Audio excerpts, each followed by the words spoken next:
los tres elementos de la verdad. Los tres elementos por permanecer en la verdad. Los tres elementos por permanecer en la verdad. El apóstol Juan escribe en esta segunda carta y menciona lo siguiente. 1. Los amo en la verdad. 2. Menciona todos los que han conocido la verdad. Y 3. A causa de la verdad que permanece en nosotros y estará para siempre con nosotros. Los versículos entonces hablan de tres maneras de la verdad. La primera dice, yo los amo en la verdad. La segunda es todos los que han conocido la verdad. Y la tercera es todos los que permanecen en la verdad.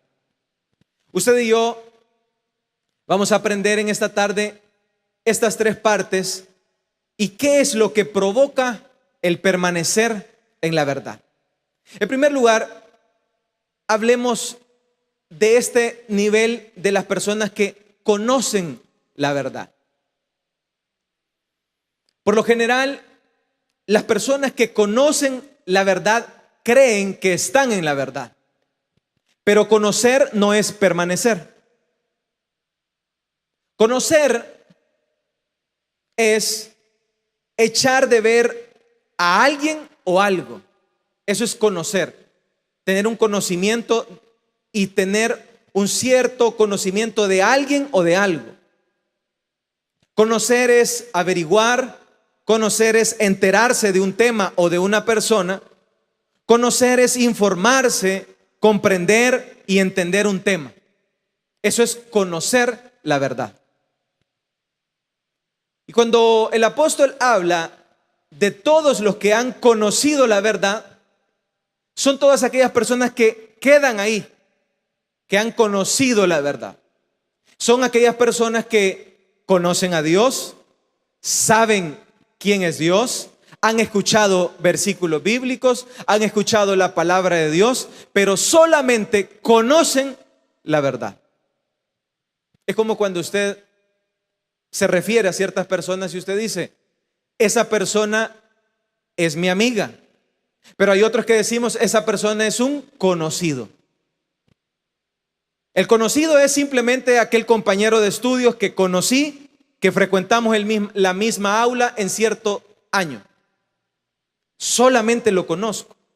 Solamente conozco su nombre, solamente conozco que éramos compañeros y solamente conozco ciertos temas de esa persona o de ese tema en específico. Conocer la verdad entonces simplemente es averiguar y enterarse de un tema en específico. Pero el otro nivel que habla el apóstol Juan es permanecer en la verdad. Permanecer en la verdad es totalmente diferente a conocer.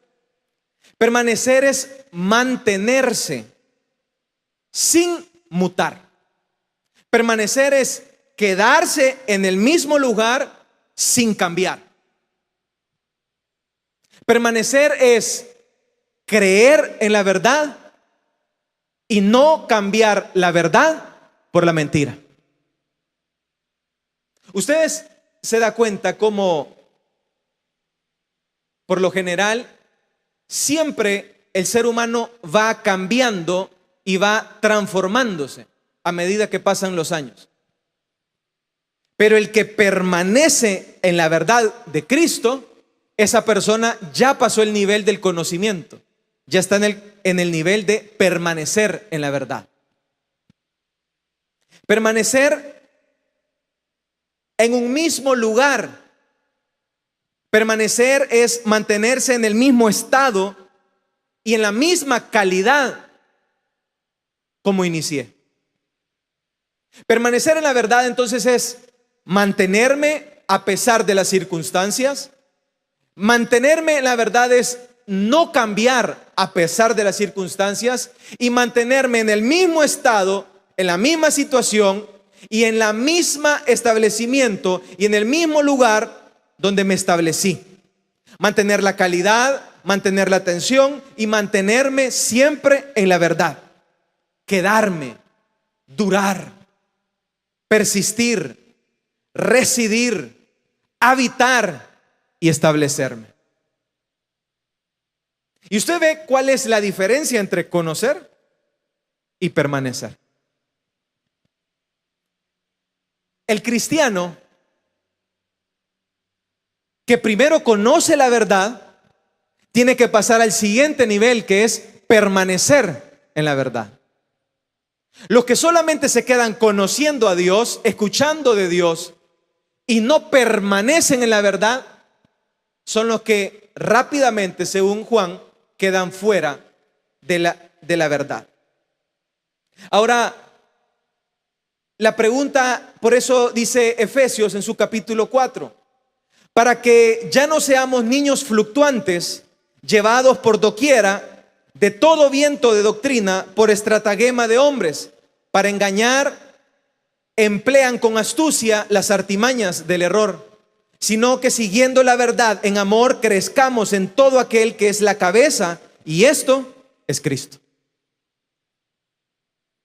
Entonces Efesios en su capítulo 4 versículo 14 dice, para que aquel cristiano que quiere pasar del nivel del conocimiento de la verdad al nivel de permanecer en la verdad, para que ese cristiano deje de ser un niño fluctuante, para que no sea llevado por doquiera de vientos de doctrina y estratagemas de hombre, tiene que seguir la verdad por amor. Ahora, también el apóstol Juan, aquellos que queremos permanecer en la verdad, nos enseña cómo podemos protegernos para no salirnos de la verdad. Leamos entonces el versículo 7 del mismo capítulo, para que aprendamos cómo es que podemos permanecer en la verdad. Capítulo 1, siempre, versículo 7, lo tenemos todos. Porque muchos, que dice ahí, engañadores, han salido ¿por dónde? Por el mundo, que no confiesan que Jesucristo ha venido en carne. Quien esto hace es engañador y el anticristo. El 8 dice, mirad, ¿por qué? Por vosotros mismos. ¿Para qué? No perdáis el fruto de vuestro trabajo, sino que recibáis el galardón completo. Cualquiera que se extravía y no persevera en la doctrina de Cristo, ¿qué dice? No tiene a Dios. Y el que persevera en la doctrina de Cristo, ese sí tiene al Padre y al Hijo. ¿Cuántos queremos permanecer en la verdad? Entonces, el apóstol Juan nos da una clave y nos dice, mirad por vosotros mismos. El cristiano piensa que entra a las filas cristianas de la iglesia y el pastor lo va a cuidar. Y el coordinador lo va a cuidar. Y el obrero lo va a cuidar. Dice Juan, mirad por vosotros ¿qué? Mismos. Porque hay engañadores que han salido por el mundo y confiesan que Jesucristo ha venido, que no ha venido en carne, y que son engañadores, y ellos son engañadores y son anticristo. No perdáis el fruto de vuestro trabajo para que recibáis el galardón. Entonces, para que yo salga del conocimiento y pase a la permanencia de la verdad, yo tengo que pelear mi posición. La posición que ya me he ganado. Hay muchos cristianos que ya tenemos 5, 10, 15, 20 años dentro de una iglesia, que han logrado durante todos estos años permanecer en la verdad. Ya pasaron los niveles del conocimiento de la verdad y ya estamos permaneciendo en la verdad. Pero aquellos que queremos permanecer en la verdad, aquellos que queremos los 3 elementos que producen la verdad, tenemos que mirar por vosotros mismos y defender lo que usted y yo ya tenemos, que es la posición de la verdad en nuestras vidas. Vamos a darle esa ofrenda de palmas a Dios en esta hora. Ahora, ¿qué es la verdad? Abramos nuestra Biblia en Juan capítulo 14, versículo 6. Juan capítulo 14, versículo 6. ¿Lo tenemos todos? Juan 14, 6 dice, ¿lo tenemos? Y Jesús le dijo, ¿qué dice? Yo soy el camino y la verdad y la vida, y nadie viene al Padre si no es por mí. La verdad, iglesia, es Cristo. Y hay unos que conocen a Cristo y se van de Cristo, pero hay unos que permanecen, habitan, viven, residen, ponen su residencia, viven, habitan y se establecen en la verdad que es Cristo. Entonces Cristo es verdad, y Cristo es el camino, y Cristo es la verdad. Y si no amamos la verdad y la ignoramos, nos oponemos entonces a ella. Si no defendemos nuestra posición, entonces nos oponemos a ella. Hay tres elementos de la verdad. Cuando usted ya tiene a Cristo, usted ya tiene tres elementos de la verdad. El primer elemento es que la verdad define quién es usted y yo versus quién es Cristo. Ese es el primer elemento de la verdad. La verdad es una radiografía de quién es Cristo y quiénes somos usted y quién soy yo. La palabra de Dios es verdad y se hizo carne y habitó entre nosotros. Juan en su capítulo 1 dice, y aquel verbo fue hecho carne y habitó entre nosotros, y vimos su gloria como el unigénito Hijo del Padre, lleno de gracia y de verdad. Entonces, el primer elemento de la verdad es que la verdad se hizo carne y la carne habitó en medio de los seres humanos. Entonces, el elemento de la verdad es que Cristo y la verdad, Él es la verdad y Él es la luz. Romanos en su capítulo 8 dice, porque los que antes conoció, antes también los predestinó para que fuesen hechos conformes a la imagen de su Hijo, para que Él sea el primogénito entre muchos hermanos. Entonces, la verdad se encarnó, habitó entre nosotros y nos trajo la luz. ¿La luz de qué? De que usted y yo somos pecadores. Eso es la verdad en relación a lo que es Jesús y en la relación a lo que usted y yo somos. Entonces, reconocer que somos pecadores, que necesitamos el perdón y la expiación, justificación de nuestros pecados, provoca que usted y yo lleguemos a un genuino arrepentimiento. Eso es la verdad. Reconocer que Jesús es vida, reconocer que Jesús es la verdad y reconocer que mi vida es una vida pecaminosa que necesita de gracia, de perdón, de misericordia, de expiación, de justificación, y que provoque eso en mí un genuino arrepentimiento de corazón.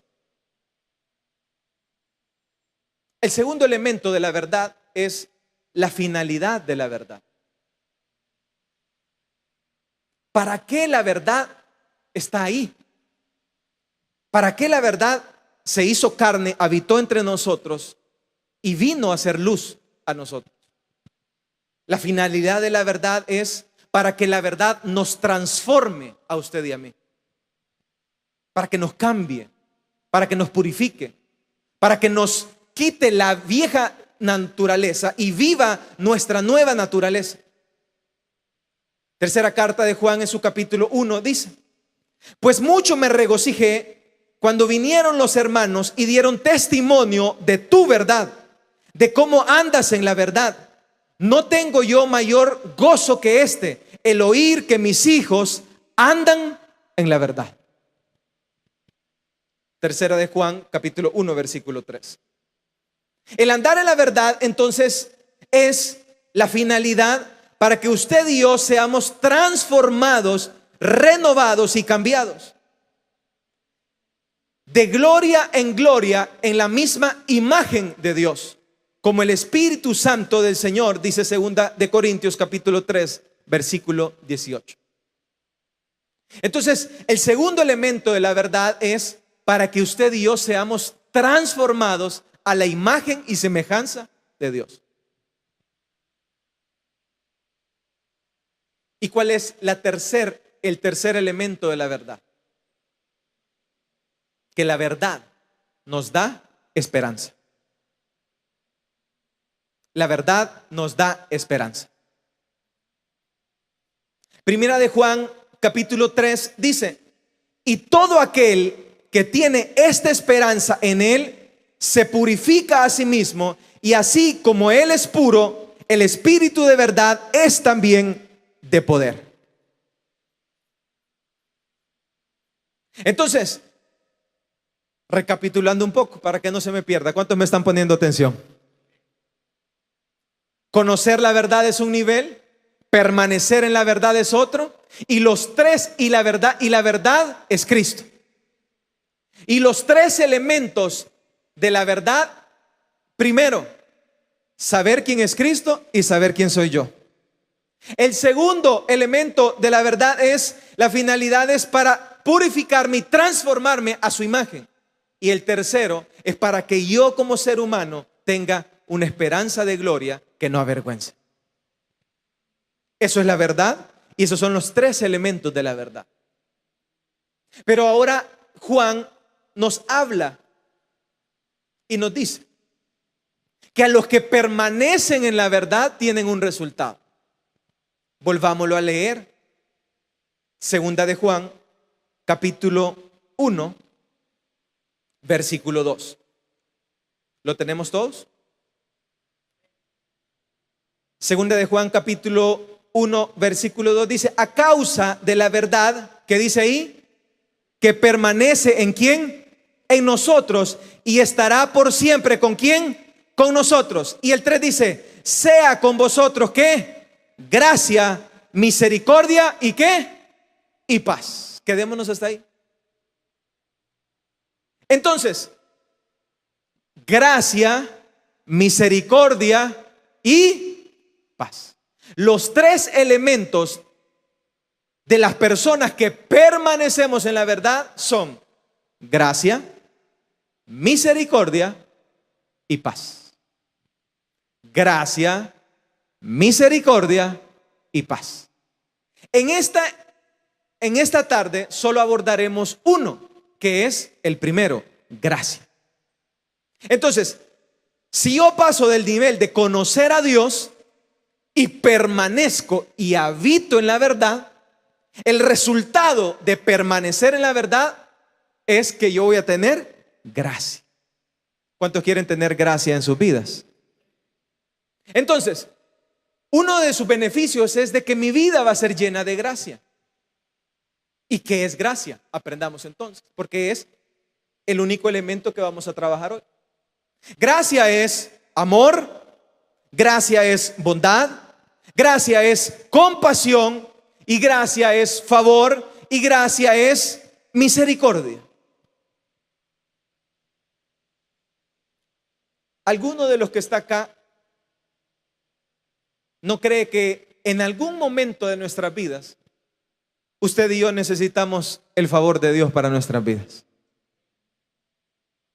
Cuando usted entra a una entrevista de trabajo, usted está compitiendo con una cantidad de currículums que son superiores, mejores a los nuestros. Pero si usted lleva el favor de Dios y la gracia de Dios sobre su vida, usted sale con el empleo que usted anda buscando.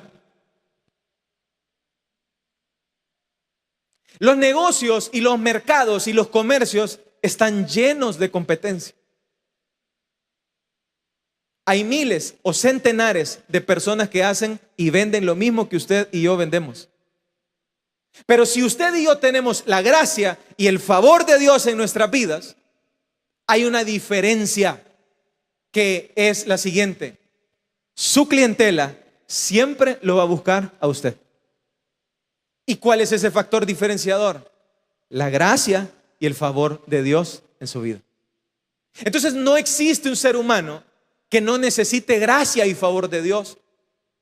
No podemos vivir sin gracia, no podemos vivir sin favor y no podemos vivir sin misericordia. Tuve la oportunidad estos días de manejar y cometí una infracción. Y cuando cometí la infracción, el policía solo me pitó. Y en lo que me pitó, yo hice un mal gesto. Le hice así, ¿ve?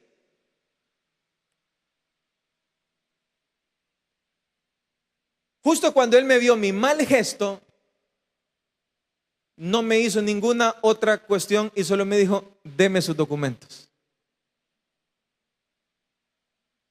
Ese mal gesto me costó 100 bolitas.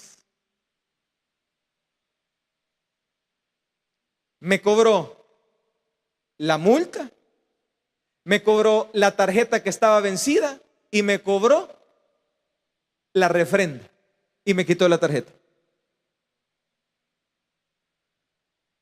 No pude ponerle cara de yo no fui. No pude tener gracia y no pude pedirle misericordia. No me dio tiempo. Pero si yo hubiera tenido misericordia de parte de él, ahí tuviera yo mis 100 bolitas. ¿Cuántos necesitamos gracia en nuestras vidas? Quiero contarles de un personaje bíblico que necesitó gracia en su vida. Abramos entonces la Biblia en Génesis capítulo 39, versículo 21. Génesis capítulo 39,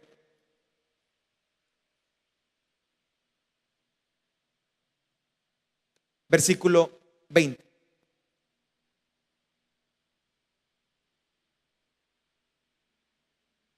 ¿Lo tenemos todos? Y tomó su amo a José, y que dice, y lo puso ¿a dónde? En la cárcel, donde estaban los presos del rey. Y estuvo ahí en la cárcel. Pero Jehová, ¿qué dice? Estaba con José y le extendió su misericordia y le dio ¿qué? Gracia en los ojos del jefe de la cárcel. Y el jefe de la cárcel entregó en mano de José el cuidado de todos los presos que habían en aquella prisión.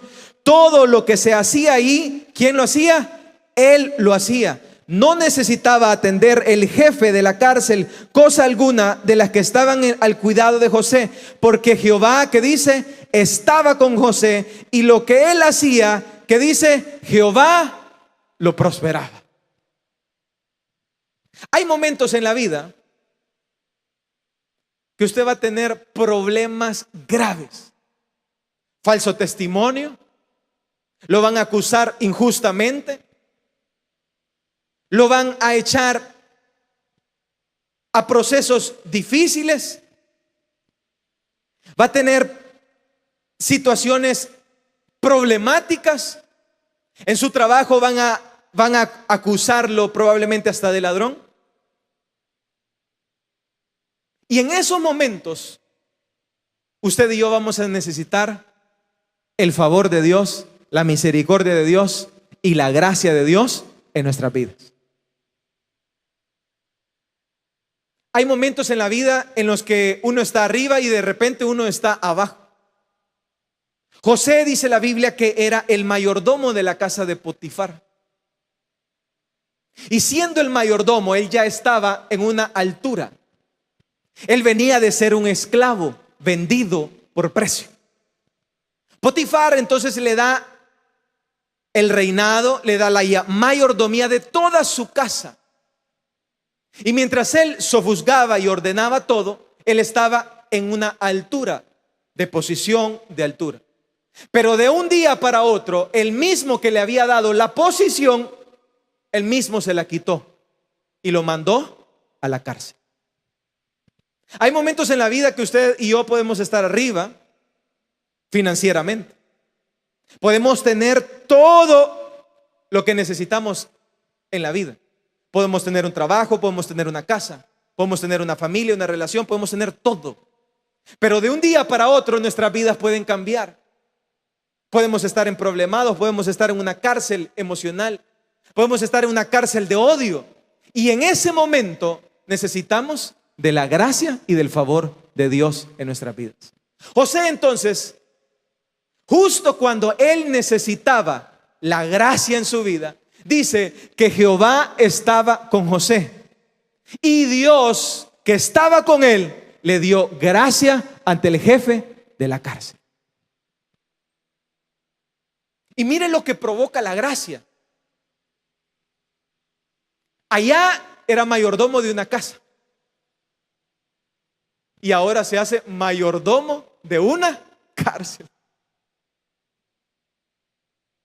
Allá administraba una hacienda, administraba caballos, administraba empleados y ahora venía a administrar presos, cárceles, que el baño estuviera limpio. Y dice que en la cárcel no se movía nada sin la orden de José. Mire qué belleza es. Él determinaba a qué hora se limpiaba el baño. Él determinaba cuál era el preso que iba a ocupar el baño, después de quién y a la hora después de quién. El desorden que había dentro de la cárcel, José lo ordenaba. Si habían pedazos de periódico, porque no creo que tuvieran papel higiénico, José decía a dónde los iban a colocar. La fosa séptica era ordenada, controlada y administrada por José. Las letrinas o las camas eran ordenadas y sistematizadas por José. Y dice que aquella cárcel, cuando el administrador de José estaba, todo le prosperaba y todo le iba bien. Si en esa cárcel había odio, pleitos, mentiras, avaricias, intrigas, venganza y engaño, cuando José llegó había amor, había paz, había paciencia, había benignidad, había mucha misericordia. ¿Y sabes por qué? Porque había una persona que había pasado el nivel del conocimiento de la verdad, había pasado a permanecer en la verdad, y por permanecer en la verdad, ahora su vida estaba llena de gracia, de favor y de misericordia de parte de Dios para su vida. Vamos a darle una ofrenda de palmas a Dios en esta hora.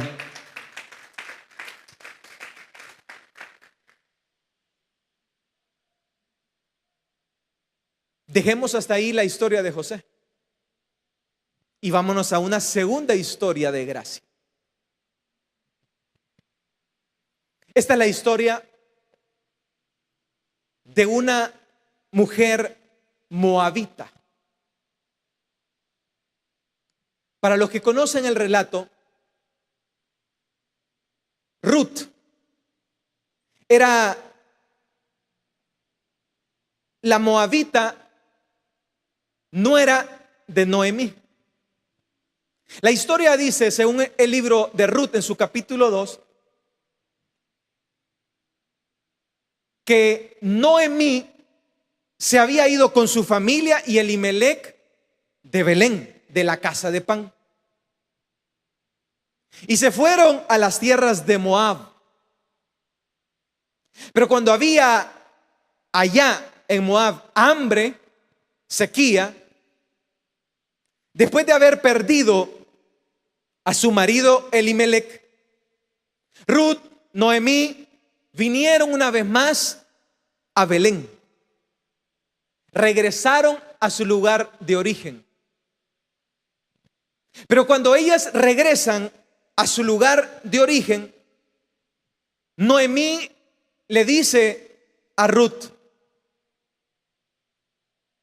yo tengo un pariente que es muy rico.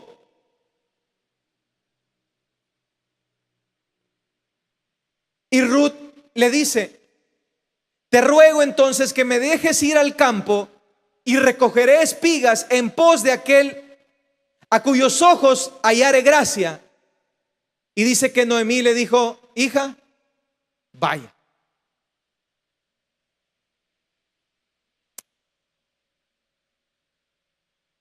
Hay momentos en la vida en que vamos a tener crisis financieras, como la de Ruth, crisis económicas, crisis alimentarias, desiertos y dificultades. Nadie de los que estamos acá podemos decir: yo nunca he pasado una crisis emocional, sentimental, física, enfermedad o material. Todos hemos pasado por una dificultad. Ruth estaba en una crisis, y esta era una crisis alimentaria. Había hambre. Habían perdido a su marido, era viuda y solo estaba con su suegra. Estaba en un lugar desconocido. Ella estaba en Belén y estaba en un lugar donde todos eran extranjeros para ella.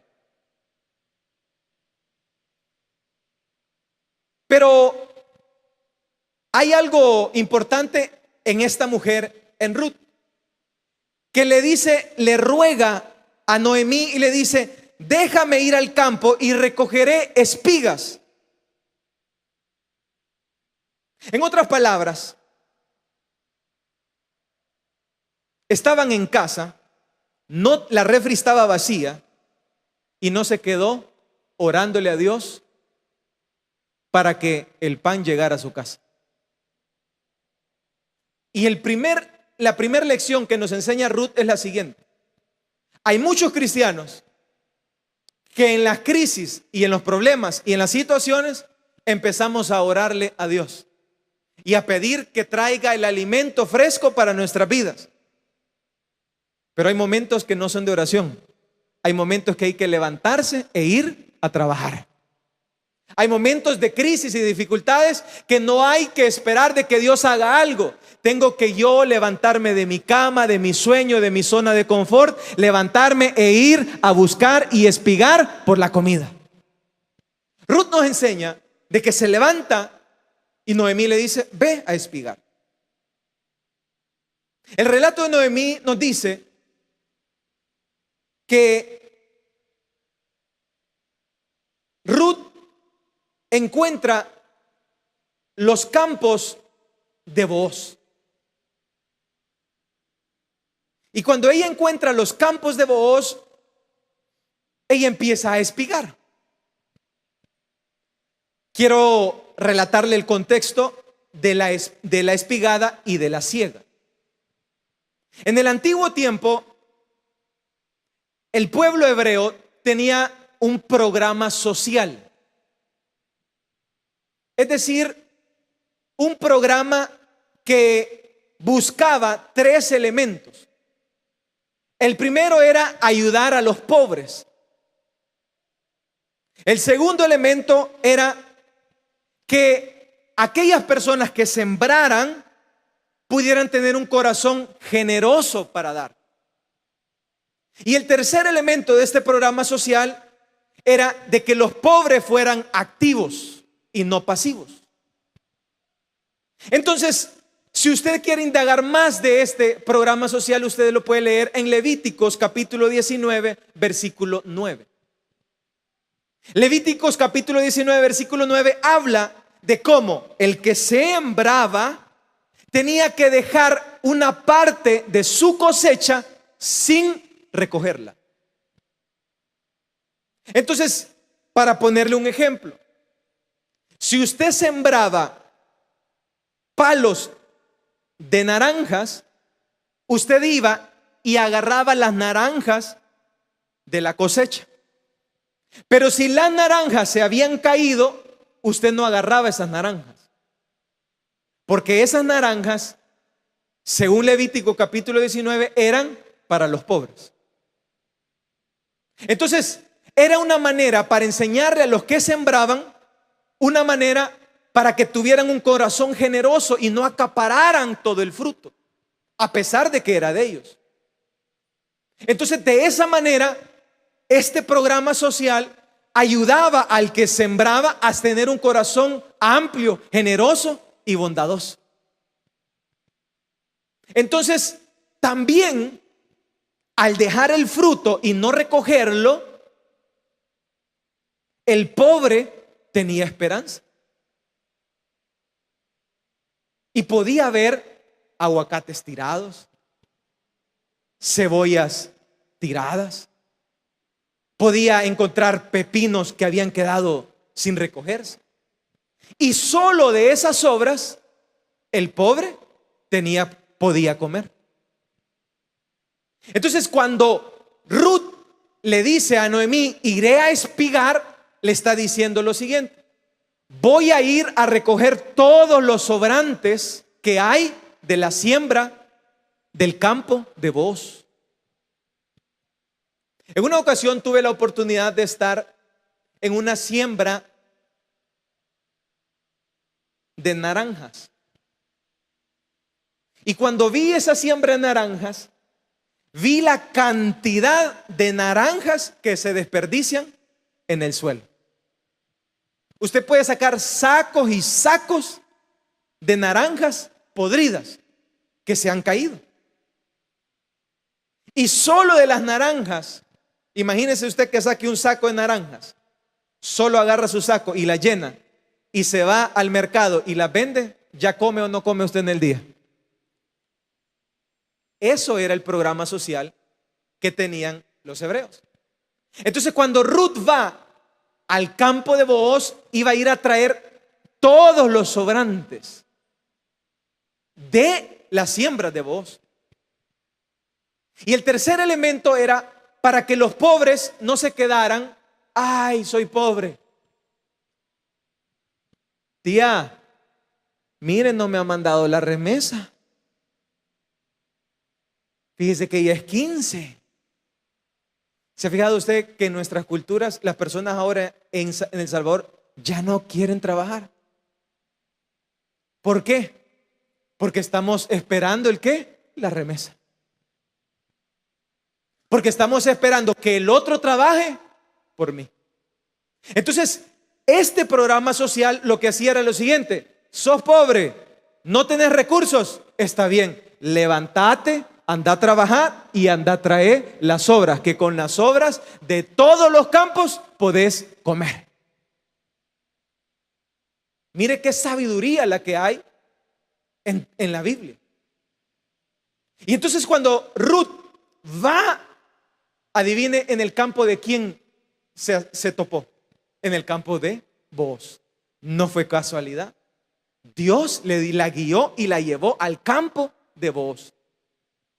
Ahora, ¿por qué Ruth encuentra este campo? Uno, porque tuvo iniciativa. Se levantó. No dijo estoy acabada, estoy pobre. Se levantó y salió de su zona de confort. Dos, el Espíritu la guió al campo de Booz.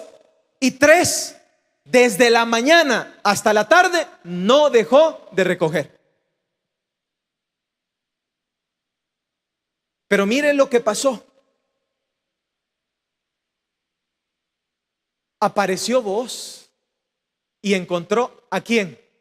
A Ruth. ¿Y qué la encontró? Chateando. ¿Cómo la encontró? ¿Dormida? No, la encontró espigando, trabajando, sudando, llenando los sacos. Y dice que le dijo Booz. Entonces Booz dijo a Ruth y le dijo: oye, hija mía, no vayas a espigar a otro campo, ni pases de aquí, y aquí estarás junto a mis criados. Mira bien el campo que sieguen y siégalas, porque yo he mandado a los criados que no te molesten. Y cuando tengas sed, ve a las vasijas y bebe agua que sacan los criados. Entonces aquella mujer que se levantó en medio de la crisis, que tuvo iniciativa, que no esperó que el pan le llegara a su mesa, logró la bendición de Booz, del hombre rico, del pariente rico de Noemí. Y ahí logró tres elementos. Uno, logró compañía. Dos, logró protección. Y tres, encontró refrigerio. Hay momentos que usted y yo estaremos en crisis, en dificultades, que vamos a necesitar compañía, personas que nos acompañen en nuestras debilidades y en nuestros problemas. Hay momentos que vamos a necesitar la protección de Booz para que nosotros no tengamos que ir a otros campos a espigar en medio de nuestras pobrezas y en medio de nuestras debilidades. Y hay momentos que vamos a necesitar un refrigerio fresco que nos dé aliento, que nos dé esperanza y que nos ayude en nuestros momentos de dificultad. Entonces, le pregunta Ruth a Booz. Entonces, bajando su rostro, se inclinó a tierra y le dijo Ruth a Booz. Mire la pregunta que le hizo. ¿Por qué he hallado gracia en tus ojos para que me reconozcas siendo yo una extranjera?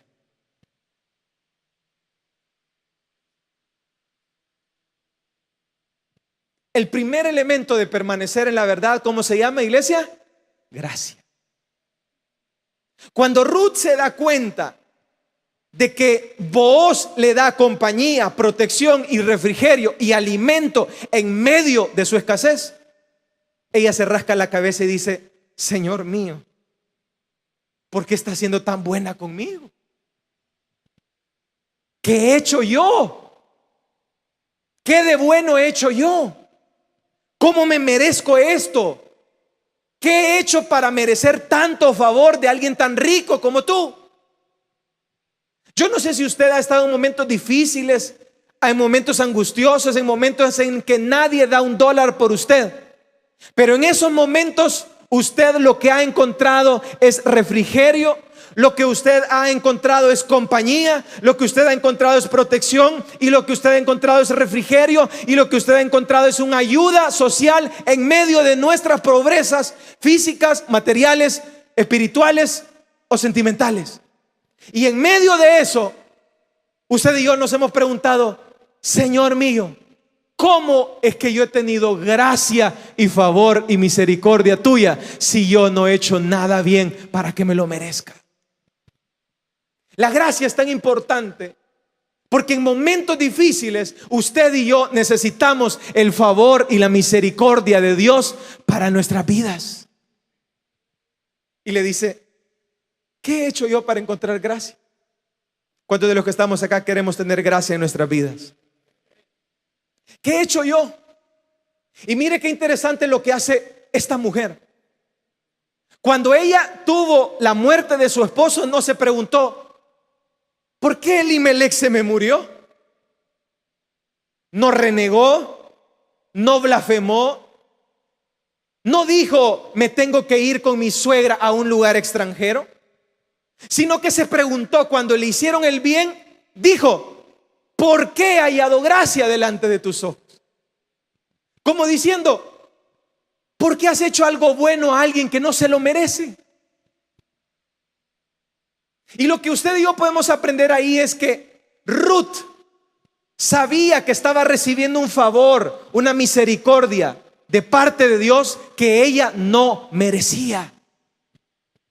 Y para tener gracia en nuestras vidas, el elemento es ser una persona conocedora, que permanece en la verdad y que conoce y que sabe que todo lo que tiene, que todo lo que le han dado, que todo lo que ha recibido no es porque no lo merecemos, sino que es por su gracia, por su favor, por su misericordia, porque Él es bueno en nuestras vidas, porque no lo merecemos.